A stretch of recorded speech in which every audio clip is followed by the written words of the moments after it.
অর্থনৈতিক প্রবৃদ্ধি বনাম অর্থনৈতিক উন্নয়ন।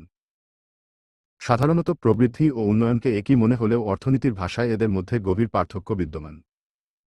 ক। অর্থনৈতিক প্রবৃদ্ধি, ইকোনমিক গ্রোথ। অর্থনৈতিক প্রবৃদ্ধি বলতে একটি নির্দিষ্ট সময়ে দেশের পণ্য ও সেবার মোট উৎপাদন বৃদ্ধিকে বোঝায়। এটি মূলত একটি পরিমাণগত, কোয়ান্টিটেটিভ ধারণা। এটি নির্দেশ করে দেশের জাতীয় আয় কতটুকু বেড়েছে। শুম্পিটার, স্কাম্পিটার এর মতে প্রবৃদ্ধি হল একটি দীর্ঘকালীন স্থির প্রক্রিয়া যা পর্যায়ক্রমিক পরিবর্তনের মাধ্যমে ঘটে। খ। অর্থনৈতিক উন্নয়ন, ইকোনমিক ডেভেলপমেন্ট। অর্থনৈতিক উন্নয়ন একটি ব্যাপক ও বহুমুখী ধারণা। এটি শুধু আয় বৃদ্ধি নয়, বরং আয়ের সাথে সাথে সমাজের সামাজিক ও কাঠামোগত পরিবর্তনকেও অন্তর্ভুক্ত করে। এটি একটি গুণগত, কোয়ালিটেটিভ পরিবর্তন। অধ্যাপক সি পি কিন্ডলবার্জারের মতে অর্থনৈতিক উন্নয়ন বলতে কেবল উৎপাদন বৃদ্ধি নয়, বরং যে প্রযুক্তিগত ও প্রাতিষ্ঠানিক ব্যবস্থার মাধ্যমে উৎপাদন ঘটে তার পরিবর্তনকেও বোঝায়। গো। প্রধান পার্থক্যসমূহ টেবিল। পার্থক্যের বিষয়: অর্থনৈতিক প্রবৃদ্ধি, অর্থনৈতিক উন্নয়ন।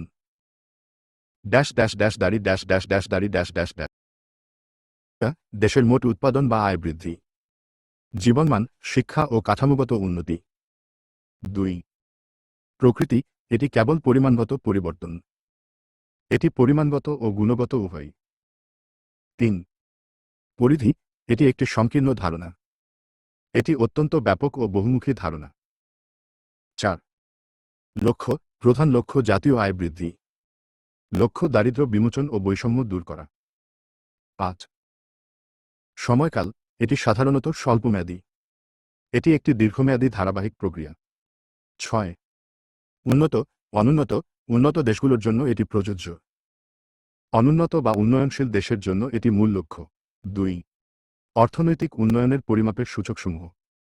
একটি দেশ কতটুকু উন্নত হচ্ছে তা বোঝার জন্য অর্থনীতিবিদরা বেশ কিছু সূচক ব্যবহার করেন। নিচে গুরুত্বপূর্ণ সূচকগুলো আলোচনা করা হল। 1। মাথাপিছু আয়, পার ক্যাপিটা ইনকাম, পিসিআই।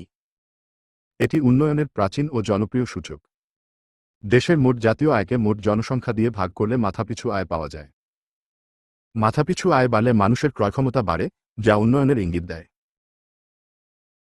2। মানব উন্নয়ন সূচক, হিউম্যান ডেভেলপমেন্ট ইন্ডেক্স, HDI। বর্তমানে এটি সবচেয়ে গ্রহণযোগ্য সূচক। 1990 সালে জাতিসংঘ UNDP এটি প্রবর্তন করে। এটি 3টি বিষয়ের সমন্বয়ে গঠিত: গড় আয়ু, লংগেভিটি, সুস্বাস্থ্যের প্রতীক; শিক্ষা, এডুকেশন, সাক্ষরতার হার ও স্কুলিংয়ের গড় বছর; জীবনযাত্রার মান, স্ট্যান্ডার্ড অফ লিভিং, ক্রয়ক্ষমতার সমতা, PPP ভিত্তিক আয়। 3। জীবনযাত্রার ভৌত মান সূচক, physical quality of life index, PQLI। Morris D Morris এটি উদ্ভাবন করেন। এটি মূলত 3টি মানদণ্ডের গড়: শিশু মৃত্যুর হার, 1 বছর বয়সে প্রত্যাশিত গড় আয়ু, মৌলিক সাক্ষরতার হার। 4। দারিদ্র্য বিমোচন ও আয় বৈষম্য হ্রাস।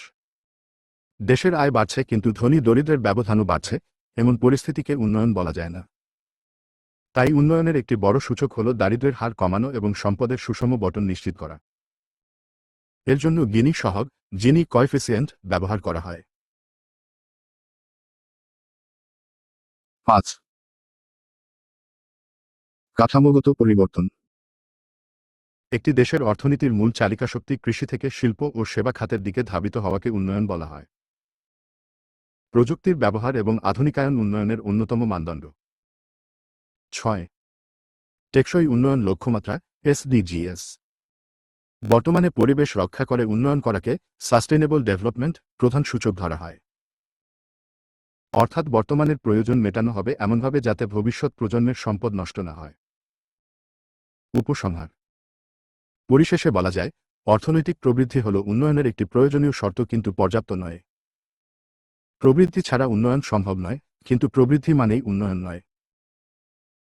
একটি দেশের সার্বিক কল্যাণের জন্য প্রবৃদ্ধির সুফল যখন সাধারণ মানুষের জীবনমান উন্নত করে একে প্রকৃত অর্থনৈতিক উন্নয়ন বলা যায়। পরীক্ষার জন্য টিপস: উত্তরটি সুন্দর করতে PPC রেখা বা HDI এর উপাদানগুলোর চিত্র যুক্ত করতে পারেন। এই ভিডিওটি দেখলে আপনি অর্থনৈতিক প্রবৃদ্ধি ও উন্নয়নের পার্থক্য আরও সহজভাবে এবং উদাহরণের মাধ্যমে বুঝতে পারবেন।